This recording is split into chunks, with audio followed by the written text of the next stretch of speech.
Inul Daratista suka kasih uang ke pengamen sampai siapkan 10 rupiah juta di dompet. Penyanyi dangdut Inul Daratista ternyata suka memberi uang kepada pengamen. Bahkan untuk memberi pengamen, Inul Daratista sampai menyiapkan uang tunai 10 juta rupiah di dompet. Artis Inul Daratista royal kepada pengamen karena teringat perjuangan meniti karir dari non.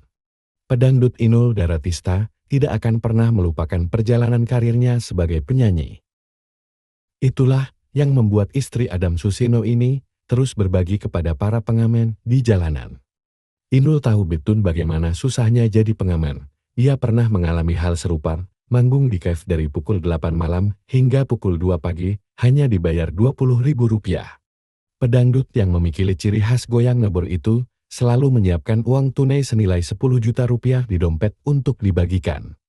Kebiasaan ini kemudian diturunkan kepada anaknya untuk selalu bisa berbagi kepada orang yang lebih membutuhkan.